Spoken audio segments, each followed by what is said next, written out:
어느 시대나 남다른 선구적인 안목과 도전 정신을 가지고 새로운 역사를 만들어가는 사람들이 있습니다.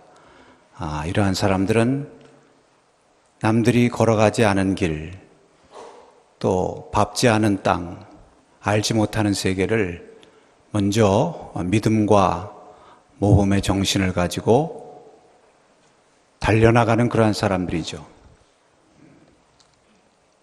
오늘날에는 이런 사람들을 가리켜서 벤처 정신이 있는 사람들이다, 이렇게 얘기합니다. 사실 이 시대를 앞으로 끌고 가는 사람들도 이 벤처 정신, 벤처 기업하는 분들, 이런 분들을 우리가 볼 수가 있는데, 여러분 성경에 보면 하나님을 말씀해서 새 일을 하시는 하나님이라고 말씀했습니다. 창조의 하나님, 그래서 하나님의 영이 그 가운데 있으면 새 일을 행하리라. 그러니까 벤처 정신을 가진 사람들을 통해서 하나님께서 하나님의 역사를 이루어 가시는 것입니다. 오늘 성경 말씀이 바로 그러한 내용을 전해주고 있습니다. 여기 안디옥에서 일어난 사건, 이것은 또 하나 초대교회 선교 역사에 있어서 큰 사건이었습니다. 획기적인 사건이었습니다. 이 안디옥은 수리아 안디옥이라고도 불리는데, 오늘날로 말하면 터키 동남부 맨 아래쪽에 레바논 시리아 국경 지역에 있는 도시죠. 당시로 말하면 로마와 알렉산드리아에 이어서 제3의 도시로서 아주 중요하고 큰 도시였습니다. 그곳에 하나님의 복음이 전파된 것입니다. 이 안디옥 사건이 왜 대단한가? 물론 그 전의 말씀에도 보면 여러분, 이방인들에게도 복음 전해진 사건이 이미 에디오피아 넷이라든지 또는 고넬료의 가정의 회심을 통해서 나옵니다. 그러나 이 모든 사건들은 이스라엘 지역 내에서 이루어진 것입니다. 또 저들은 이미 하나님에 대해서 믿음을 가진 사람들이에요. 하나님을 경외하는 사람들이에요. 내시도 이사야 선지서 글을 읽을 정도로 믿음이 있었고, 고넬료도 하나님을 경외하는 사람입니다. 복음에 대한 전의에 준비가 된 사람들이다, 이렇게 말할 수 있습니다. 더구나 이 고넬료 같은 경우는 자기가 먼저 베드로에게 우리에게 복음 전해달라고 요청했던 그러한 사람이 고넬료 아닙니까? 그런데 이 안디옥에서 일어난 사건은 일단 이스라엘 바깥의 지역이에요. 이방 지역인 것입니다. 더구나 당시 로마의 대표적인 도시에서 일어난 사건이요. 또 여기 보면 그 이방 사람들이 먼저 복음을 전해달라고 요청한 것이 아니라, 사실 말 그대로 저들은 이방인들이에요. 하나님에 대해서 알지도 못하고 복음에 대한 아무 이해가 없는 불신자들, 그 불신자들에게 믿음의 성도들이 먼저 찾아가서 복음을 전한 사건인 것입니다. 그래서 정말 사도행전 선교 역사에 제일 처음으로 믿는 성도들이 이방 땅에서 정말 말 그대로 이방 사람들에게 주의 복음을 전한 이러한 놀라운 일, 그래서 이것을 통해서 안디옥 교회가 세워지게 된 그러한 놀라운 역사가 일어난 것입니다. 그러니까 사실 진정한 의미에서의 세계 선교, 예를 들면 오늘 우리나라에도 해외 근로자들 많이 오죠. 그런 사람들에게 이 땅에서 복음 얼마든지 전할 수 있습니다. 그렇다고 해서 그 사람들에게 복음 전한다고 해서 해외 선교라고 말하지 않지 않습니까? 이렇게 나가서 전할 때 그 똑같은 상황이 지금 사도행전에서 일어나고 있는 것입니다. 그런데 성경에 보면 더 주목할 만한 사실이 있습니다. 이러한 놀라운 역사를 이룩한 사람들이 누구인가? 오늘 말씀에 보면 그 중에 구브로와 구레네 몇 사람이 이렇게 되어 있습니다. 그 중에 몇 사람. 그러니까 다 모든 사람을 통해서 된 것이 아니라, 사실 대부분의 사람들은 흩어져서 복음을 전하는데 유대인들에게만 전했다고 그랬어요. 그러나 그 중에 몇 사람이 담대하게 헬라인에게 찾아가서 복음을 전한 것입니다. 여기 구레네라는 지역은 오늘날로 말하면 북아프리카 지중해 연안에 있는 리비아 지역에 있는 당시 고대의 중요한 항구 도시입니다. 구브로는 물론 키프로스, 사이프러스죠. 그분들이 이렇게 뜻밖의 놀라운 일을 행한 것입니다. 이들이 행한 것에 대해서 주님께서 기뻐하셨어요. 그 주님께서 기뻐하신 증거가 21절에 나옵니다. 주님의 손이 그들과 함께 하셨다 그랬습니다. 여러분, 우리가 누구에게 손을 내밀 때, 손을 붙잡아 줄 때 아무에게나 손 내밀지 않죠. 마음에 합한 자, 기뻐하는 자에게 손을 내미는 것입니다. 주님께서 볼 때 물론 유대인들에게 복음 전한 자들도 잘하는 것이지만 이 몇 사람, 그 중에 몇 사람, 이 사람들, 이 성도들 대단하거든요. 그러니까 주님께서 특별히 마음에 들어 하셔서 그들의 손을 붙잡아 주신 것입니다. 왜 기뻐하셨을까요? 우리가 10장, 11장에서 볼 수 있는 것처럼 주님의 마음이 무엇입니까? 지금 이 상황에서 주님의 마음은 이방인들에게 복음 전하는 거거든요. 베드로에게 환상으로 보여주신 그 보자기 속에 부정한 짐승, 깨끗한 짐승, 유대인들이 그렇게 주장하는 거 다 섞어놓고 잡아먹어라. 그것이 주님의 뜻이거든요. 그런데 그러한 주님의 마음을 알고, 사실 이것은 이전부터 나온 거예요. 1장 8절부터 너희가 내 증인이 되는데 유대 사마리아만이 아니라 그 너머 땅끝까지, 땅끝은 이방 땅 아니겠습니까? 이방 땅까지 내 증인이 되라고 말씀하신 것이 이미 주님의 뜻인데, 이것을 바로 알고 그 뜻대로 순종해서 나가서 하니까 주님께서 기뻐하시는 것 아니겠습니까? 그래서 주님의 손이 함께 하심에 수많은 사람들이 주께로 돌아오는 그런 놀라운 역사가 일어났다고 그랬습니다. 할렐루야. 여러분, 우리가 상식적으로 생각할 때 사실은 많은 사람들이 나가서 전도하고 또 하나님에 대해서 이미 알고 있는 유대인들이 많이 돌아왔을 것 같은데, 실제로는 소수의 사람들이 가서 전도하고 또 복음을 받아들이라고는 전혀 예상할 수 없는 헬라인들, 여러분 헬라인들이 어떤 사람들입니까? 고린도서에 보면은 헬라인들은 세상에서 제일 지혜롭다고 생각하는 사람들이에요. 그래서 그들에게는 십자가에 도라고 하는 것은 어리석은 일이에요. 아마 대부분의 사람들은 저 헬라 사람들한테 복음 전해봤자 콧방귀도 안 칠 것이다 이렇게 생각하고 스스로 단념했을지도 모르겠습니다. 그런데 이 소수의 사람들이 정말 이것이 주님의 뜻이지 이렇게 생각하고 담대히 나가서 복음 전했을 때 주님께서 그들과 함께 하심에 놀라운 사람들이 몰려든 거예요. 하나님의 역사는 여러분 수와 상관없는 것입니다.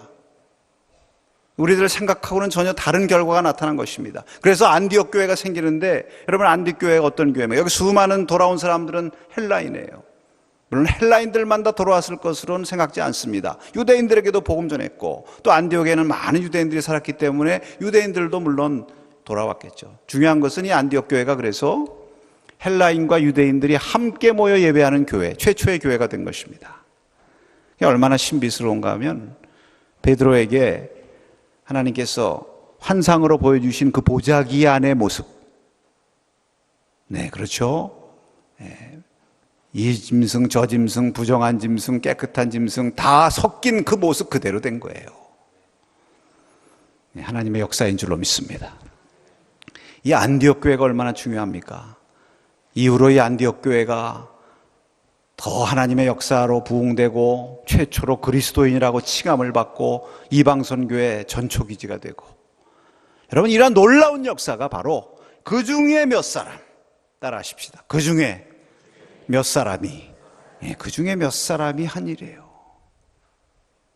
오늘 이 그 중에 몇 사람에 대해서 우리가 주목하기를 원합니다. 여러분, 저와 여러분이 그 중에 몇 사람에 들어가기를 원합니다. 우리 교회가, 여러분 이 땅에 많은 교회들이 있습니다. 그러나 우리 남산교회가 그 중에 몇 교회가 되기를 원합니다. 우리가 그런 마음으로 이 말씀을 듣기를 축원합니다. 여러분 여기 그 중에 몇 사람은 그러면 어떤 사람입니까? 한번 따라 하시겠습니다. 이름 없이 충성한 자들이다. 아멘. 여러분 이 그 중에 몇 사람은 이름이 없는 사람들이에요. 성경에 그 이름이 기록되어 있지 않습니다. 그러니까 유명한 성서학자 바클레이는 이들을 가리켜서 그리스도의 이름 없는 개척자들이라고 불렀어요. 저는 그렇게 부르고 싶습니다. 하나님 나라의 무명용사들이다. 여러분 광복의 달인데 우리나라의 광복의 과정, 또 우리나라가 오늘까지 지켜온 과정을 보면 물론 이승만 박사, 김구 선생, 김규식, 안창호, 뭐 얼마나 유명한 분들이 이 나라 독립을 위해서, 또 유명한 뭐 메가더 장군이니 얼마나 많은 사람들이 이 땅을 뭐 지키기 위해서 했었겠습니까? 그러나 사실 엄밀히 말하면 무명용사들, 이름 없는 독립군들, 이름 없이 자기 재산 투자해서 독립군들 지원한 사람들. 우리 평양 남산연교에서도 송죽회라고 하는 그 정의여고 학생들, 거기 박현숙 장로 이런 분들이 다 멤버였다고 그럽니다. 그분들이 바느질해가지고 돈 모아가지고 독립군한테 돈 보냈어요. 하나도 모르죠, 우리. 다 네임리스. 그런데 하나님의 역사는 이런 사람들을 통해서 이루어지는 것입니다. 여러분, 우리 교회 역사를 가만히 보면 교회 역사의 비극 가운데 하나가 무엇이냐? 참 귀한 주의 일을 하면서 이름을 내려고 해요. 이미 성경이 예수님의 12제자들부터 그렇습니다. 오죽하면 예수님께서 제자들이 하도 싸우고 막 그러니까, 다투고 그러니까 십자가 져라 이런 말씀도 하셨고, 산상수훈에 보니까 마태복음 6장 1절에 뭐라고 말씀하냐, 노골적으로 이렇게 말씀하셨어요. 한번 같이 읽겠습니다. 사람에게 보이려고 그들 앞에서 너의 의를 행하지 않도록 주의하라. 그러지 아니하면 하늘에 계신 너희 아버지께 상을 받지 못하느니라. 여러분, 분명히 여기 말씀하십니다. 사람에게 보이려고, 너의 이름 내려고 의를 행하지 않도록 조심해라. 그러면 상이 없다. 그러니까 이름 내는 것이 상이 아니라는 거예요. 우리가 혼동할 때가 있습니다. 우리가 뭐 어떤 이름이 올라가고 유명해지고 잘 나가면 그게 하나님의 상인 줄 알아요. 근데 성경에 나타난 하나님의 상은 반대입니다. 세상에서 이름 나는 것은 상이 아니에요. 오히려 상이 없다고 말씀합니다.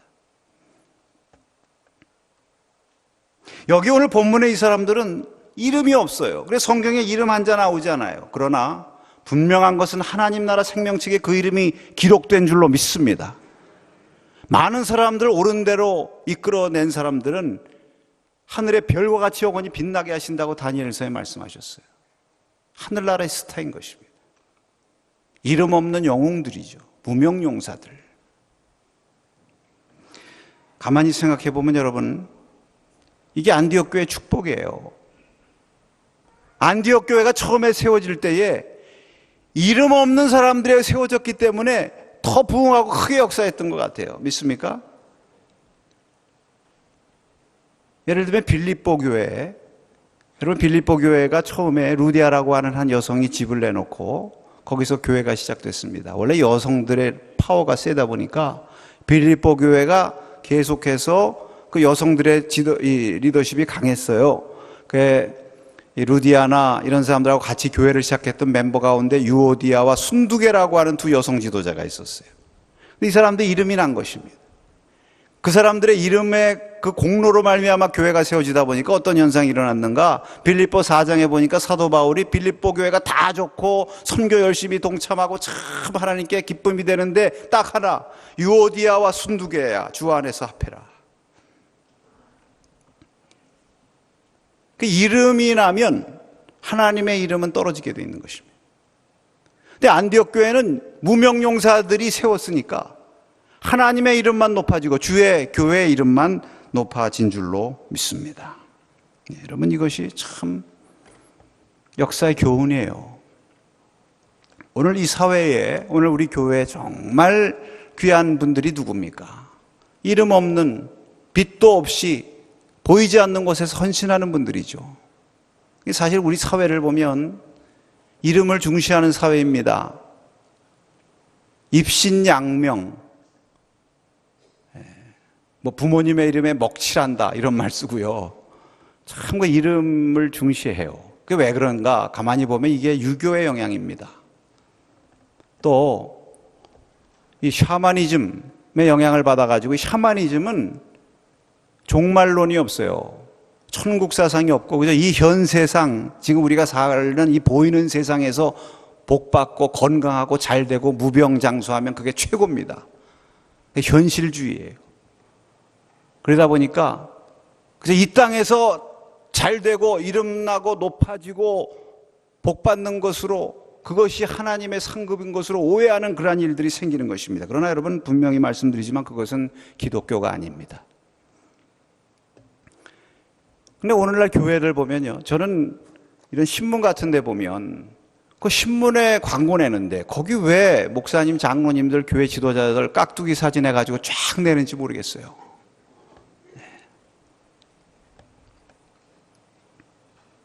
제가 과거에 교단을 위해서 일하면서 참 어려웠던 것 가운데 하나가, 여러분 무슨 행사하지 않습니까? 그러면요, 누구 이름 빠질까? 어느 감독님들 어느 순서 빠질까? 어디에 뭐 이름 빠질까? 뭐 이름 하나만 빠져도 세상 말로 난리예요. 왜 나 무시하고 소외시키냐고. 더 신경 많이 썼던 것은 이제 무슨 예배하고 행사하면은 내빈 소개라는 시간이 있습니다. 그 내빈 소개 시간에 쭉 이제 내빈들 소개하는데 끝나고 나면 꼭 한두 사람이 시험 들고 삐져요. 자기 빼트려 놨다는 겁니다. 자기가 내빈인데 소개 안 했다는 거예요. 그럼 어떻게 합니까? 죄송하다고. 그냥 고의로 안 그러니까 이해해달라고. 한국교회가 개혁되려면 내빈 소개부터 없어져야 됩니다. 교회 와서 예배 드리면서 무슨 내빈이에요, 내빈은. 참. 그래서 한국교회가 지금 무기력해지고 있어요. 안디옥 교회는 왜 힘이 있었느냐? 무명용사들이 세웠기 때문에. 둘리안 차비친이라고 하는 분이 쓴 책 가운데 더 크리스천이라고 하는 책이 있습니다. 이분은 빌리 그레함 목사의 외손자고 지금 플로리다주에서 목회하는 차세대 아주 부상하는 목회자예요. 그런데 그 더 크리스천이라고 하는 책의 원 제목이 무엇이냐면 unfashionable, 유행에서 뒤진다, 유행을 따라가지 않는다, 그래서 인기가 없다, 그런 뜻입니다. 우리 그리스도인들, 더 크리스천, 진짜 그리스도인들은 unfashionable 크리스천이라는 거예요. 왜? 주님께서 세상과 다른, 세상 풍조와는 상관없이 거꾸로 가는 말씀을 하셨지 않습니까? 여러분 산상수훈에 하신 말씀이라든지 제자도에 대해서, 십자가의 제자도에서 하신 말씀, 이런 거 세상적으로 하나도 인기 없는 얘기들이에요. 우리가 이런 말씀대로 살아가려면 세상 속에서 많이 불편함을 느끼게 될 때가 많은 것입니다. 그런데 우리가 주님을 따르기 때문에 언패셔너블 하다는 거예요. 그런데 여러분 중요한 것은 세상은 그러면 무엇을 우리에게 기대하느냐? 역설적으로 세상은 세상 풍조에 잘 맞는 그러한 그리스도인들을 기대하는 것이 아니라 세상 풍조에 역행해서 세상과는 다른 것을 말하고 다른 것을 주는 그러한 그리스도인들을 기대하고 있다는 것입니다. 그것이 영적인 힘이라는 것입니다. 그런 사람들이 더 크리스찬, 진짜 그리스도인이라는 것입니다. 우리가 이런 사람들을 기억해야 됩니다. 하나님 나라에서는 이런 사람들이 귀하다는 사실을 분명히 알아야 되고 오늘 말씀이 그것에 대한 증거인 것입니다. 믿습니까? 아멘. 우리나라 역사도 마찬가지예요, 여러분. 앞에도 말씀드린 것처럼 저도 가끔 현충원에 갑니다. 산보하러 가고 그러는데 거기 그 무명용사비 이런 데 가서 이렇게 묵상하고 그럽니다. 그래도 거기 비석이라도 있는 사람들은 괜찮아요. 그러나 사실 그 비석이 있는 사람들 몇 명이나 거기 갖다 묻었겠습니까? 우리가 학생 시절에 요즘에도 잘 부르는 가곡이겠습니다만 비목이라는 가곡이 있죠, 여러분. 초연이 쓸고 간 깊은 계곡, 이름 모를 비목이요. 근데 그 비목이라고 하는 가곡을 지으신 분이 한명이라고 하는 분인데 이분이 젊었을 때에 전방 백암산 근처에서 초급장교로서 근무한 것입니다. 어느 날 이제 순찰을 하다가 한 양지바른 야산 한 구탱이에서 조그마한 이끼 낀 돌무덤을 발견합니다. 그런데 그 옆에 보니까 무슨 비목처럼 생긴 팻말처럼 생긴 그런 나무 등걸 같은 것도 있고 이게 예사스럽지가 않아요. 가만히 보니까 순간적으로 여기가 이름 없이 쓰러져간 그 전우를 여기다가 묻고 이 비목을 세우고 철모를 얹어놓던 그곳이구나. 근데 그것을 딱 깨닫고 그 가사를 쓴 거예요. 무명명사들에게 바쳐진 그러한 노래인 것입니다. 우리가 과연 그것을 알면서 이 노래를 부르는가 한번 생각을 해봤습니다. 아무 유익도 세상에서 구하지 않았지만 이런 사람들을 기억하는 사회, 이런 사람들을 하나님께서는 기억하시는 것입니다. 믿습니까? 네. 여러분, 여기 이 사람들 이름 없이 충성한 사람들입니다. 하나님께서 그러한 사람들을 통해서 역사하신 것입니다. 여러분, 이러한 사람들에 대해서 우리가 무엇을 가지고 보답하겠습니까? 묵묵히 말 없이 이름 없이 우리가 우리의 사명을 감당하고 세상 풍조에 거역할 수 있는 그러한 용기 있는 더 크리스천, 그리스도인이 된다면 그것이 조그만 보답이 되고 하나님께 영광이 되지 않겠습니까? 두 번째로 그 중에 몇 사람 따라 하십시다. 창조적인 소수다. 창조적인 소수입니다. 여러분, 이들은 몇 사람 소수입니다. 그러나 소수이지만 열린 마음으로 오직 주의 손에 의지하여 주의 뜻만 구하고 과감히 창조적인 일에 도전한 사람들입니다. 마치 이사야서에 나오는 이 땅의 그루터기와 같은 사람들, 질적인 소수예요. 앞에도 말씀드린 것처럼 하나님의 역사는 대다수 유대인들에게 복음 전했던 대다수의 사람들을 통해서 일어나지 않았습니다. 산술적으로 생각하면 그 사람들이 많이 투자하고 많이 가서 노력을 쏟아붓고 전한 그 사람들이 많이 돌아와야 되는데 이 소수가 전한 자들 가운데 더 많은 사람들이 돌아오고 거기서 안디교회가 생기고 이방 선교의 전초기지가 되고 사도 바울과 바나바를 파송하고 세계를 뒤집어놓는 역사가 일어났는데 어떻게 가능합니까? 하나님께서는 이 창조적인 소수들을 통해서 역사하신다는 것입니다. 왜 이들이 창조적인 소수라고 불려질 수 있는가? 여러분, 이 사람들은 자기 편견을 극복한 사람들이에요. 이 문제에 대해서는 지난 몇 주간 계속 말씀드렸습니다. 유대인들이 얼마나 이방인들에 대해서 편견을 가지고 있었는가? 물론 이 사람들은 구레네 구브로 출신들이기 때문에 약간 이방인에 대해 열린 마음이 있을 수 있어요. 그래도 유대인들이에요. 다른 사람들, 똑같은 대다수의 사람들 유대인들에게만 전했다고 그랬잖아요. 그런데 이 사람들은 자기들의 편견을 극복하고 이방인들을 향해서 열린 마음으로 다가간 것입니다. 왜 그럴 수 있었습니까? 자기중심적으로 생각하지 않고 주님 중심적으로 생각한 것입니다. 너희는 땅끝까지 내 증인이 되라. 너희는 먼저 그의 나라와 그의 의를 구하라. 여기 오늘 말씀은 그때라는 말씀으로 시작해요. 그때가 뭡니까? 이미 고넬료 가정의 회심과 예루살렘에서의 그 회의를 통해서 주님께서 이방인들에게 복음 전하시는 역사를 이룩하셨다는 것이 알려진 때예요. 아, 이것이 주님의 뜻이구나. 나의 편견을 극복하고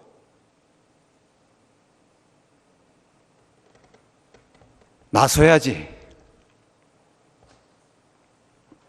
여러분, 요즘 우리 사회에 자주 회자되는 말 가운데 하나가 진영 논리라는 거 있습니다. 진영 논리.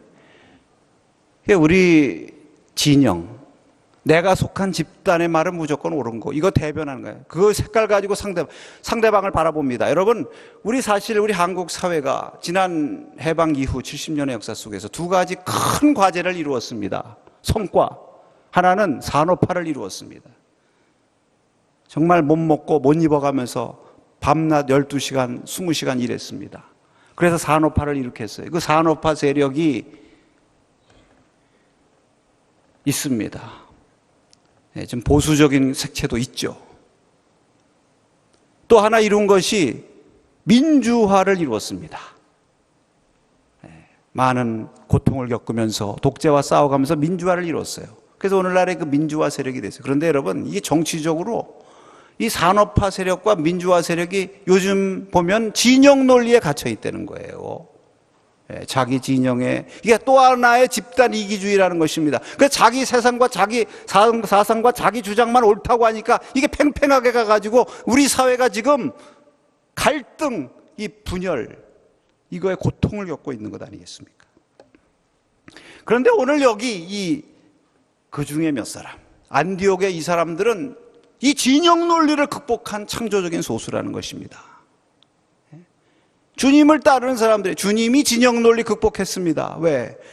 사실 주님도 유대인이니까 그 율법을 배우고 말씀 배운 사람이니까 그 논리대로 하면 어떻게 세리 죄인들하고 같이 앉아서 밥을 먹습니까? 그러나 그것을 극복해요. 프랑스의 문인인 에밀 졸라라고 하는 사람이 실험자가 되라, 이런 말씀을 하면서 실험자는 결론을 내려서는 안 된다. 왜냐하면 실험 그 자체가 실험자 대신에 결론을 내려주기 때문이다. 그렇게 얘기했습니다. 여러분, 우리는 하나님 앞에서 다 하나님의 실험자들이, 우리 그리스도인으로서 우리는 스스로 결론 내려서는 안 됩니다. 왜? 하나님이 하시기 때문에. 믿습니까? 예단하면 안 돼요. 아마 여기 대부분의 유대인들은 혹시라도 이 헬라인들한테 복음 전하자 그러한 제안을 받았을지도 모르겠어요. 그러나 예단했던 것 같아요. 예단. 아유, 그 헬라인들한테 어떻게 복음 전해? 그들이 뭘 받아들여? 괜히 헛수고하지 말고 차라리 유대인들한테 가서 복음 전해서 그들이라도 한 사람 더 구원하자. 미리 된다 안 된다 이렇다 저렇다 가타부타 판단하고 예단했을 것입니다. 그러나 여기 그 중에 몇 사람들은 예단하지 않고 주님께 맡기자. 나는 실험하는 사람이니까 내가 결론 내리지 말고 실험 자체가 하나님의 역사가 일어나는 거 한번 보자. 그리고 나가서 열심으로 감당하니까 놀라운 결과가 일어난 것 아닙니까? 하나님께서는 바로 이런 창조적인 소수들을 통해서 역사하시는 줄로 믿습니다. 여러분, 성경에 보면 분명해요. 사사기서에 보면 예를 들면 기드온의 군사들, 미디안의 손에서 건지는데 처음에 모집하니까 몇 명 왔습니까? 32,000명 왔어요. 개미떼와 같이 몰려든 것입니다. 하나님께서 딱 볼 때 32,000명 대단히 모였구나, 한번 나가서 멋지게 해봐라 그랬으면 얼마나 좋겠습니까? 저 32,000명 중에서 두려워 떠는 사람들 다 돌아가라고 그래. 이거는 장난이 아니다. 이것은 죽고 사는 문제다. 22,000명이 돌아갔다고 그래서 현실을 직시하고. 근데 10,000명 남았죠. 그거 가지고도 하나님께서 안 돼. 저 개울가에 가서 물을 먹는데 손으로 움켜쥐고 핥는 사람만 골래라. 300명 빼놓고 나머지는 다 엎드려서 먹고 300명만 그렇게 핥아 먹었다. 그 300명 데리고 나가서 싸워라. 여러분, 이 300명은 하나님 앞에서 창조적인 소수들이에요. 하나님의 뜻을 이해하고 하나님 앞에 모든 것을 건 그러한 용사들인 것입니다. 이런 사람들을 통해서 하나님의 백성을 구원하신 것입니다. 사랑하는 여러분, 오늘 이 시대에도 이러한 창조적인 소수들, 진영 논리 극복하고 하나님의 뜻에 맡기고 하나님 역사하시는 것을 믿음으로 바라보면서 함께 달려나가는 자들을 통해서 우리 하나님께서 역사하시는 줄로 믿습니다.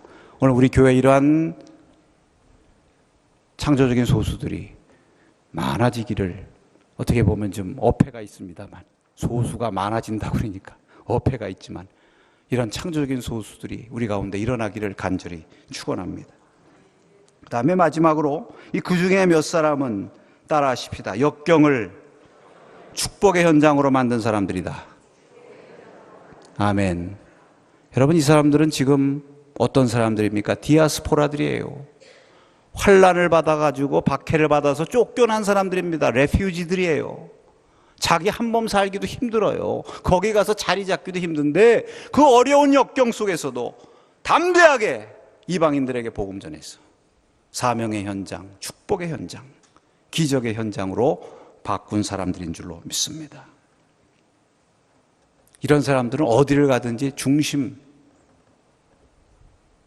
어디를 가든지 중앙을 만드는 사람들이에요.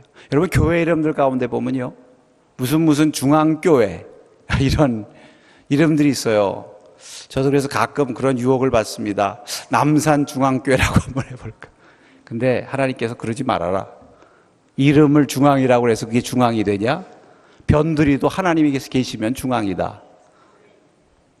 영적으로 보면요, 예루살렘이 중앙이고 안디옥은 변방이에요. 변방이 중앙되는 역사가 11장에 일어나는 거예요. 앞으로 13장서부터는 예루살렘 교회 나오지도 않아요, 잘. 안디옥을 통해서 역사가 일어나는 거예요. 왜? 변방을 중앙으로 바꾼 사람들이 있거든요.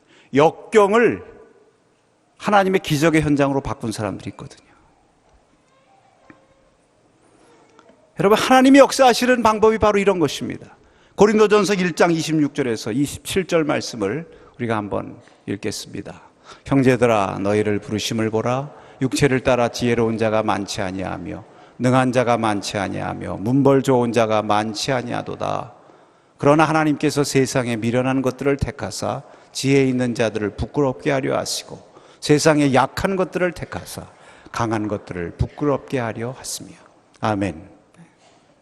우리나라 선교 역사도 보면요, 이 피난민들, 박해를 받아가지고 도망치듯이 빠져나온 사람들을 통해서 하나님의 역사가 일어나는 것을 봅니다. 공산당이 박해하니까 저 평양에 있는 분들, 북한에 있는 분들 다 이 남한으로 내려왔어요. 서울에 와가지고 광복되자 주님의 교회를 세우는 것입니다. 영락교회 세우고 경동교회 세우고 남산교회 세우고 할렐루야. 1945년 12월 2일 날 여러분이 남산교회 누가 세웠어요? 북한에서 피난 나온 사람들이 세운 거 아닙니까? 근데 하나님께서 그 역사를 이루셔서 저 동방의 예루살렘이었던 평양이 이제는 서울이 예루살렘이 됐어요. 할렐루야. 네. 미국 이민교회 역사를 보면요, 여러분 미국에 지금 200만 명이 넘는 우리 교민들이 공식적으로만 있고 비공식으로 따지면 더 많죠. 미국 가면 처음에 교회부터 가야 됩니다. 네, 교회를 통해야만 이게 정착이 돼요. 그 정도로 미국 이민교회 영향력이 막강합니다. 세계 선교의 주역으로 뜨고 있고 지금. 그런데 사실 이 놀라운 이민교회 역사가 언제 시작됐는가? 1902년에 시작됐는데 말입니다. 그때 1902년이라면 우리나라가 얼마나 어려운 때예요. 구한 말에 이제 나라가 약해져 가지고 경제는 도탄에 빠지고 일본에 의해서 먹히니 많이 하는 그런 때예요. 그런데 그때 하도 어렵고 그러니까 마침 하와이에서 사탕수수 농장 노동자들을 모집한다 하는 얘기를 듣고 그때 내리교회 우리 내리감육의 존수선 교사님이 거기 가서 한번 일하면서 먹고 살아보지 않겠느냐 하면서 교인들 보낸 거예요. 사실 자의반 타의반 난민과 같이 먹고 살 길을 찾아서 하와이까지 간 것입니다. 태평양을 몇 개월 건너가지고. 여러분 사탕수수 농장에 그 일한 거 제가 한번 본 기억이 있는데요, 그거 정말 노예가 그런 노예가 없습니다. 손, 발 뭐 다 부르터 터지는 건 다반사고요. 그렇게 일한 것입니다. 근데 그분들이 거기 가가지고 믿는 사람들이니까 하와이에 교회를 세웠어요. 그리스도 연합 감리교회. 그것이 미국 이주민교회, 교민교회 효시입니다. 그래서 1903년에 세워졌어요. 그 교회가. 그리고 2003년에 100주년 대를 하와이 그리스도 연합 감리교회에서 해가지고 제가 거기 대표로 참석하면서 그때 예배 드리면서 다 그 조상들 고생한 거 얘기하면서 눈물 흘리고 함께 감격스럽게 예배 드렸던 그런 기억이 있는데, 여러분 그때 또 놀라운 것은요, 거기서 예배 드리고 교회 세워졌다니까 또 내리교회에서 홍승아 선교사라는 사람을 파송했어요. 가서 목회하고 선교하라고. 그것이 한국교회 최초 해외 선교사 파송의 효시입니다. 감리교회에서 최초로 선교사 보낸 거예요. 아멘. 예, 여러분 감리교회 이런 신앙의 조상들이 이렇게 헌신해서 오늘 우리가 신앙의 이 유산을 이어받은 것입니다. 이렇게 이름 없이 이렇게 창조적인 사고를 가지고 역경을 하나님의 축복의 기적의 현장으로 바꾸는 이런 사람들을 통해서 하나님의 역사가 일어났다는 것을 우리가 기억하면서 우리가 이러한 자리에 선다면 얼마나 감사하겠습니까? 우리 남산교회를 섬기셨던 고 이우선 장로님께서 지으셨 찬송가 여러분 아시죠? 부름받아 나선 이 몸 어디든지 가오리라. 남들이 가지 않는 곳, 남들이 꺼리는 곳, 가지 않는 길 내가 가겠습니다. 거기 보면 아골골짝 빈들에도 복음 들고 가오리다. 그 마지막 3절에 보니까 이런 말씀이 있어요. 존귀 영광 모든 권세 주님 홀로 받으소서. 후절에 후렴에 보니까 이름 없이 빚도 없이, 그러나 어떻게 하면서 감사하며. 이름 없고 빚도 없는 게 뭐가 감사해요? 그러나 감사하며 가오리다. 이것이 정말 더 크리스천, 주님의 성도의 길인 줄로 믿습니다. 오늘 그러한 길을 가서 하나님의 놀라운 역사를 이룩한 이 그 중에 몇 사람, 오늘 이러한 사람들을 주님께서 찾으십니다. 이 땅에 수많은 신자들이 있지만 그 중에 몇 사람, 이름 없이 충성하는 무명령사와 같은 성도들, 진영 논리 극복하고 소수지만 용기 있게 창조적으로 신앙하는 사람들, 어떤 역경에도 굴하지 않고 주의 나라와 주의 일을 먼저 구하며 하나님의 역사의 주인공이 되고 환경의 어려움을, 역경을 기적과 축복의 현장으로 바꾸는 사람들, 그런 사람들이 바로 저와 여러분이 된다면 얼마나 감사하겠습니까? 우리 교회가 그러한 많은 교회들 가운데 몇 교회가 속한다면 얼마나 감사하겠습니까? 하나님께서 그러한 자들을 통해서 역사하십니다. 오늘 저와 여러분이 이러한 삶의 길로 한번 주님 앞에 새롭게 결심하고 새롭게 믿음으로 나아갈 수 있기를 축원합니다. 기도하겠습니다.